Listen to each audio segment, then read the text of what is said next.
nous abandonnons tout à lui. Ainsi nos cœurs, nos oreilles, tout notre être, à lui. Que son nom soit glorifié. Ainsi nous invitons notre frère Moïse qui puisse nous communiquer ce que Dieu l'a ordonné de nous dire. Amen. Amen. Amen. Et nous sommes tous devant Dieu. Pas pour écouter notre frère Moïse, mais pour écouter Dieu. N'est-ce pas vrai? Que Dieu bénisse notre frère. Et nous puisse l'assister. Que Dieu bénisse tous. Amen. Nous venons d'entendre une grande prédication avec notre frère Élie. Les choses précieuses du plan de Dieu qui nous a annoncé. Comme hier encore, nous avons entendu de grandes choses. Que Dieu soit loué pour ça. Amen. Vous savez que eux, ils sont très forts. Même physiquement, ils sont très forts. Nous sommes faibles. Alors très faibles.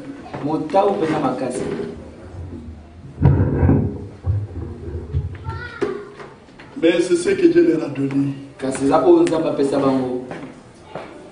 Ce que nous avons, c'est ce que Dieu nous a aussi donné. Amen. Cela a été posé de la bonne manière par l'Esprit de Christ. Que le nom du Seigneur soit loué. Je voudrais remercier le frère Inodi et tous les autres prédicateurs. Ils nous ont donné l'occasion de servir le Seigneur parmi vous. Amen. Que Dieu vous bénisse richement. Bon, mais maintenant, si on vous posait la question, qu'est-ce que Dieu vous a dit? Quelle est la réponse? Allez-vous donner? Et ce matin, qu'est-ce que Dieu vous a dit? Mais Dieu a parlé. Il a parlé à vous. Vous. C'est pour vous que mon frère a transpiré ici. C'est lorsque nous servons le peuple de Dieu que nous servons Dieu. Et qu'est-ce que Dieu vous a dit? Hier, il y a eu cette grande pensée en rapport avec la promesse de Genèse chapitre 12. Genèse 12. Le Seigneur s'adresse à Abraham.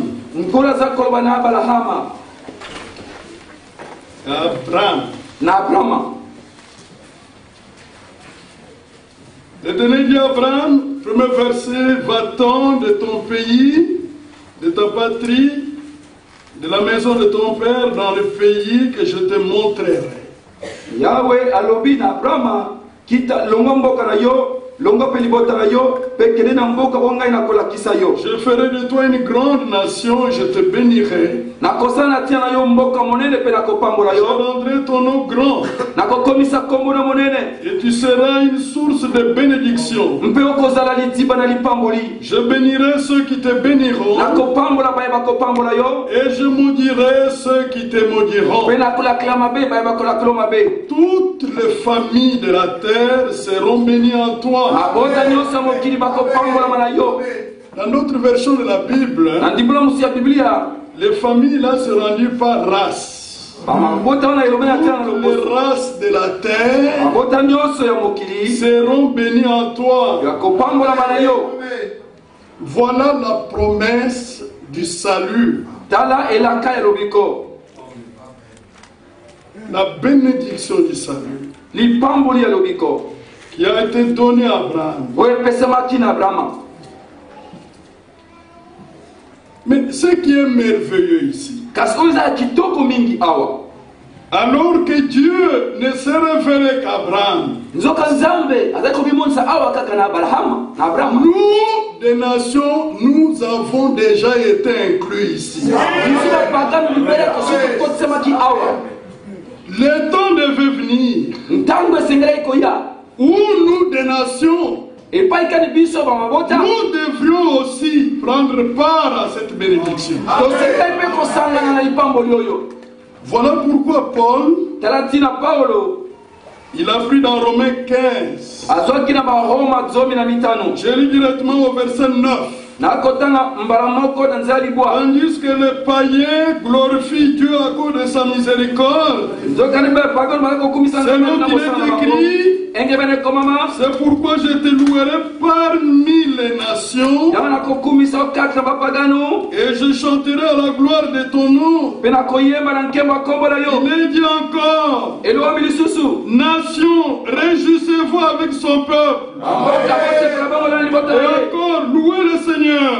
Pour toutes les nations, les nations qui ont expérimenté le salut de Dieu. Amen. Notre Dieu est riche en miséricorde. Mais avant que Moïse et Paul reprennent ces choses, Deutéronome 32, Moïse pas parlé de cela. Deutéronome 32, verset 43. C'est que Paul a repris là. Il est dit, nation, chantez les louanges de son peuple. Amen. Amen. Amen. Dans le salut, Dieu nous a mis ensemble avec Israël. Le Dieu d'Israël est devenu notre Dieu par Jésus-Christ au moyen de l'œuvre de rédemption accomplie à Golgotha. Mais si nous allons dans les psaumes, Psaume 117,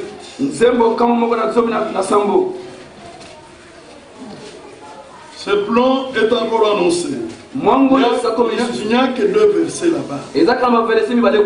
Louez l'Éternel, vous toutes les nations. Célébrez-le, vous tous les peuples. Alors ajoutez à cela le psaume 100. Je suis au verset 3. Sachez que l'Éternel est Dieu. C'est lui qui nous a fait. Et nous lui appartenons. Nous sommes son peuple. Et les troupeaux de son pâturage. Croyez-vous que le Seigneur est Dieu? C'est lui qui nous a fait. Nous sommes son ouvrage. Nous sommes son ouvrage. C'est pourquoi personne ne doit se glorifier. Vous savez pourquoi Dieu nous a sauvés par grâce? C'est pour que personne ne se glorifie. C'est pourquoi il nous a sauvés par grâce. Parce que tout est don. Tout est don. Dieu nous a tout donné. Dans le naturel comme dans le spirituel. Dieu nous a donné. La consolation, c'est Dieu qui nous la donne. La vie éternelle, il nous l'a donné. Même le ministère, c'est un don. La paix, c'est un don. La réconciliation, c'est un don. Le pouvoir de devenir enfant de Dieu, c'est un don aussi. Il nous a donné le pouvoir de devenir enfant de Dieu. C'est un don. La transmutation, c'est un don. Parce que c'est Dieu qui le fait. C'est lui qui le fera. Le pardon est un don. Votre respiration c'est un don. Votre travail c'est un don. Voilà pourquoi personne ne doit se glorifier. Si quelqu'un veut se glorifier, Jérémie 9.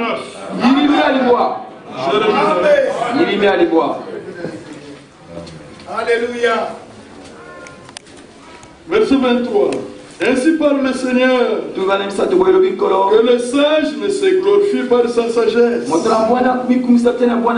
le fort ne se glorifie pas de sa force, que le riche ne se glorifie pas de sa richesse, et que celui qui veut se glorifier se glorifie d'avoir de l'intelligence, et même l'intelligence pour le connaître c'est un don, et de me connaître, de savoir que je suis l'Éternel, qui exerce la bonté, les droits et la justice sur la terre. Car c'est à cela que je prends plaisir, dit le Seigneur. Alors, voyez frère, 1 Corinthiens 4. Quelques versets, on termine, on loue. La parole de Dieu. 1 Corinthiens chapitre 4. Je suis au verset 6. C'est à cause de vous frères que j'ai fait ces choses. Et dans ma personne, afin que vous appreniez à nos personnes à ne pas aller au-delà de ce qui est écrit, et que nul de vous ne conçoive de l'orgueil en faveur de l'un contre l'autre. Qu'est-ce qui te distingue? Qu'as-tu que tu n'aies reçu? Et si tu l'as reçu, pourquoi te glorifies-tu comme si tu ne l'avais pas reçu? L'avez-vous reçu? Et vous l'avez reçu du Seigneur. Celui qu'il faut glorifier, c'est celui qui a donné. C'est à lui qu'il faut glorifier. Même la beauté, votre beauté là, naturelle, c'est le don de Dieu. Ne vous glorifiez pas par rapport aux autres. Mes frères ont bien montré les choses. Notre frère Eric, prenant Ephésiens 4, parlant des dons, il a montré que nous avons un même Dieu, même Seigneur, même espérance, même esprit. Et ce qui nous différencie, c'est le niveau, la mesure de la grâce de Christ. Ça c'est différent. Le niveau de connaissance aussi, jusqu'à aujourd'hui, est différent. Même le niveau de la vie de piété est différent. Jusqu'à aujourd'hui, même le niveau de foi est différent. C'est pourquoi nous devons nous supporter les uns les autres. Celui qui a toute la mesure, c'est Christ. Parce que si il vous donne tout, vous serez Christ. Vous n'aurez pas besoin de moi. Moi je prêche un peu. Si je m'accroche à 2 ou 3 versets, pour moi ça suffit. C'est la mesure que Dieu m'a donnée. Moi je donnerai, là c'est fini. Ne me demandez pas de donner plus. Parce que je ne l'ai pas reçu de Dieu. L'homme ne peut donner ce qu'il a reçu de Dieu. Mes frères ont bien parlé. Que le nom du Seigneur soit loué. L'œil ne peut pas dire au nez, je n'ai pas besoin de toi. La tête ne peut pas dire à la main, je n'ai pas besoin de toi. Parce que quand la tête sera malade, c'est la main qui prendra les remèdes pour boire. Si vous êtes en conflit avec la main, vous allez mourir à votre main. C'est de ça qu'il s'agit. Amen. Amen. Les yeux ont vu, et les yeux ne respirent pas. Si le nez ne respire pas, le souffle de vie n'est plus là, les yeux ne verront pas. Tout est utile. Ça, vous devez le comprendre. Vous devez le comprendre. Mon bien-aimé frère Firmin qui a prêché ici, il avait une manière de dire les choses. C'est Dieu qui lui avait donné ça. Dieu lui avait donné ça. Il disait, vous voyez les ampoules? Toutes les ampoules n'ont pas la même capacité. Chez nous en Afrique, on va avoir une ampoule de 40 watts. Une ampoule de 60 watts. Il y a 60 watts. Une ampoule de 100 watts. Il y a 100 watts. 40 watts ne va pas briller comme 100 watts. 40 watts, mais il a été fait pour être 40 watts. 40 watts. Elle a sa mesure, elle a ses limites. Dans les services divins, il y a aussi des limites. Vous devez comprendre ça. Les clés du véhicule. Toutes les clés n'ont pas la même dimension. Il y a la clé de 7. Il y a la clé 7. Il y a la clé de 21. Clé 21. Il y a la clé 11. La clé 11. C'est différent, n'est-ce pas? Clé 11 Dieu a donné la sagesse aux hommes pour nous apprendre les choses du royaume des cieux. Maintenant, si quelqu'un veut se glorifier, qu'il se glorifie d'avoir connu le Seigneur. Tout est don. C'est ça la grâce. C'est ça la grâce. Tout vient de Dieu. Ça c'est merveilleux, frère. En rapport avec la rédemption, Apocalypse 5.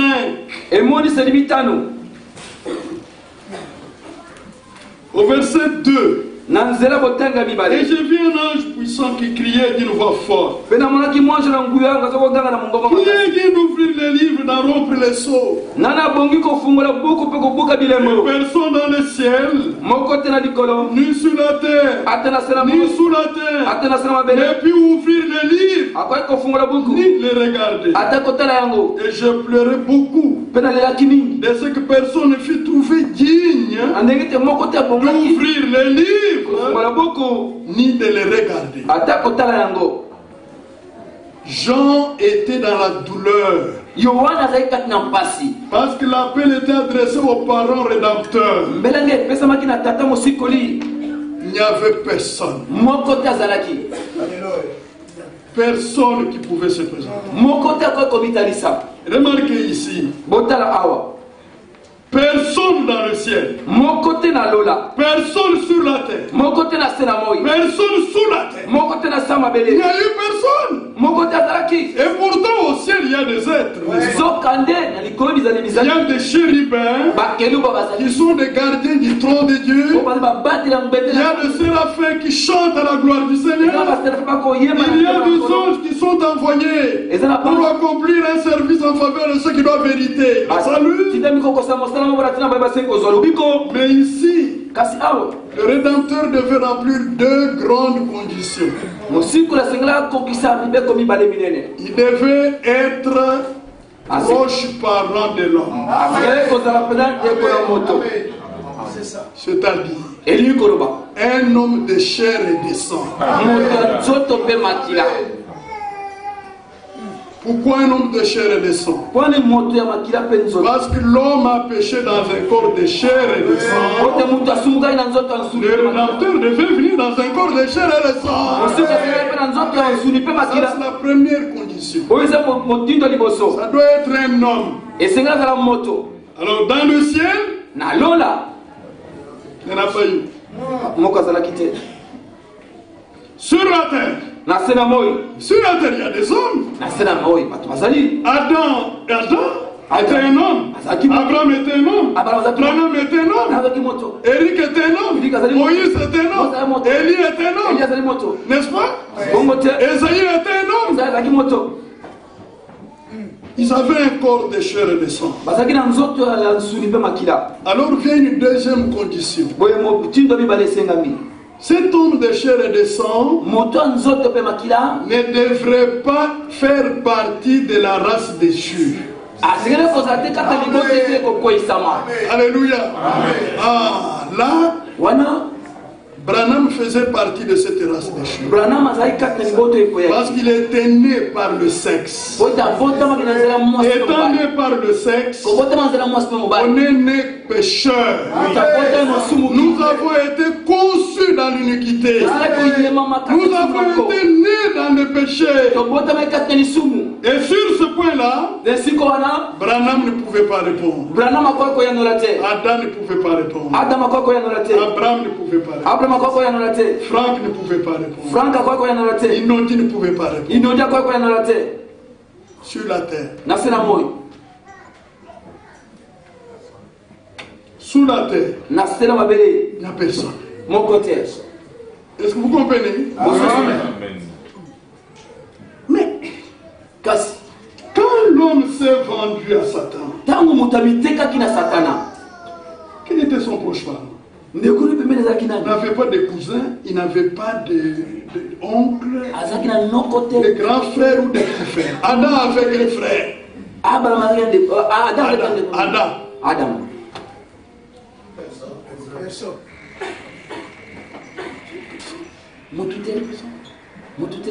Mais il fallait que l'homme soit racheté. Parce que dans cette race humaine, les enfants de Dieu s'y trouvaient.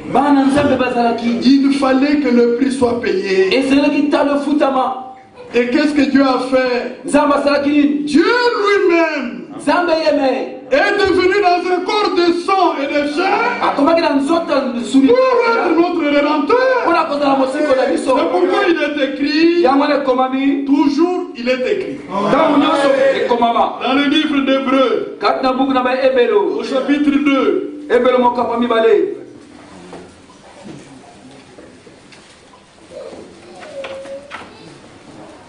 je suis au verset 16 pour aller vite. Car assurément ce n'est pas des anges qu'il vient en aide, mais c'est à la postérité d'Abraham. En conséquence, il a dû être rendu semblable en toutes choses à ses frères comme parent rédempteur.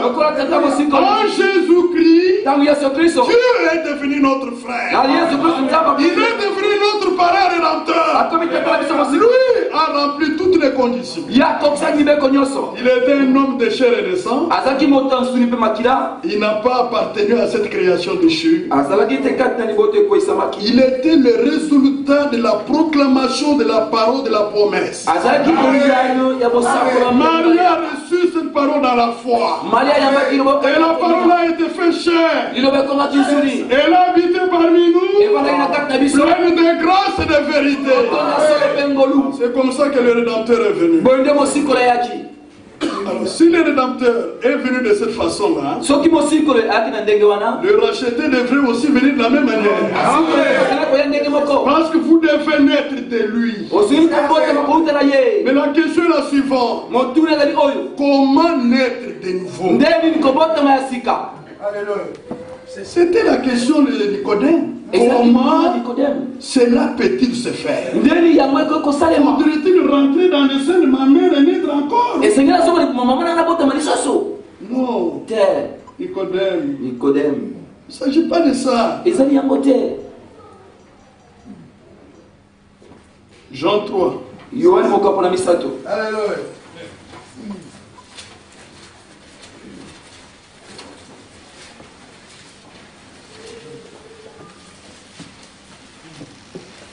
Verset 9. Nicodème lui dit: comment cela peut-il se faire? Jésus lui répondit: tu es le docteur d'Israël et tu ne sais pas ces choses.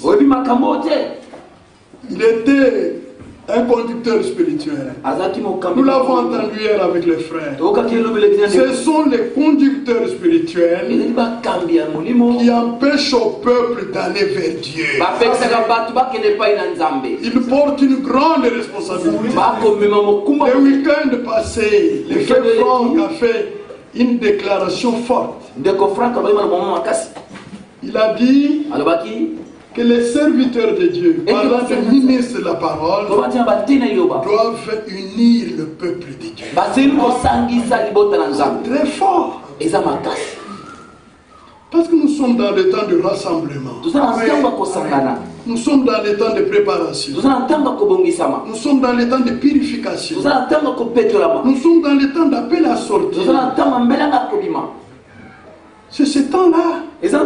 Chacun doit avoir des sentiments sincères dans son cœur. Chacun de nous, prédicateurs comme croyants.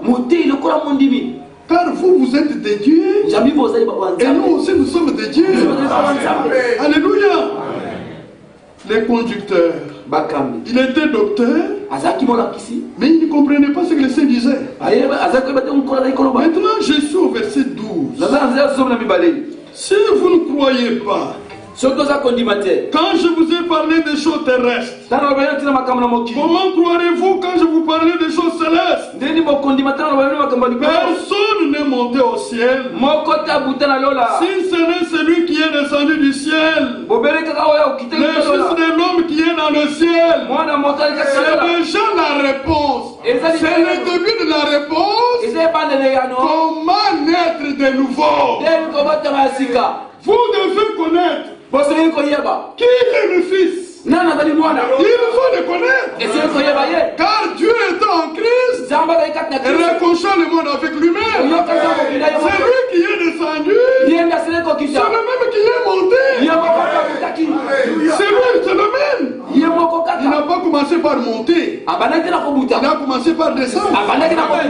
Il est allé même dans les régions inférieures de la terre. Et ensuite il est remonté. Alléluia. Est-ce que Nicodème pouvait comprendre ça? Vous ne pouvez pas comprendre. Comment pouvait-il comprendre? Celui qui est descendu du ciel, le Fils de l'homme qui est dans le ciel. Ah, il faut la révélation du Seigneur. Bon, alors vite, je vous en prie. Verset 14. Comment naître de nouveau? Et comme Moïse éleva les serpents dans le désert, il faut de même que le Fils de l'homme soit élevé, afin que quiconque croit en lui ait la vie éternelle. Voilà comment naître de nouveau. Voilà comment naître de nouveau. Connaître Dieu et celui qui l'a envoyé et l'œuvre qu'il a accomplie à Golgotha. Ah, si vous croyez en cela, vous naîtrez de nouveau. Pourquoi Moïse avait-il élevé le serpent dans les airs? C'était pour deux choses. Pour les péchés, pour la maladie. Parce que le peuple avait murmuré, il avait péché, et les serpents sont sortis. Ils les ont mordus. Et la mort s'en est suivie. Maintenant, il fallait qu'il y ait quelque chose, une réponse. On a vu Moïse dire, mais tu nous laisses, on va tous périr ici. Moïse va prier le Seigneur.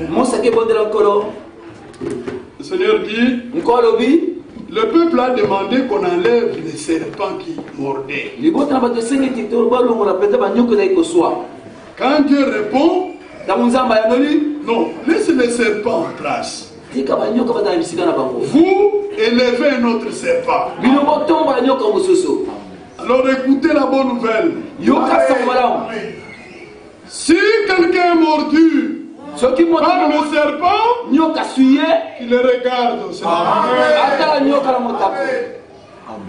Si votre femme est mordue, laissez-la. Vous, regardez les yeux là-bas.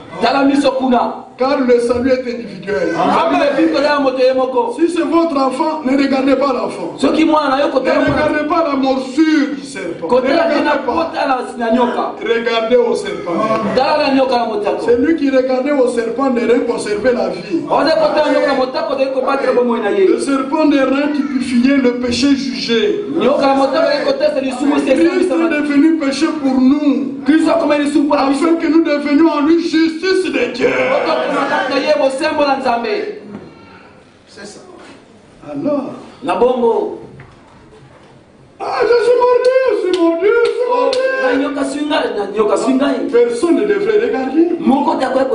Parce que Dieu a dit, regardez au serpent. Regardez là. Quand vous regardez à la croix de Golgotha, qu'est-ce que vous voyez là-bas? Je vois mon vieil homme crucifié avec tous ses désirs de convoitise. Mon vieil homme est crucifié avec tous ses œuvres. Il a été crucifié là. Mais quand vous regardez, qui voyez-vous?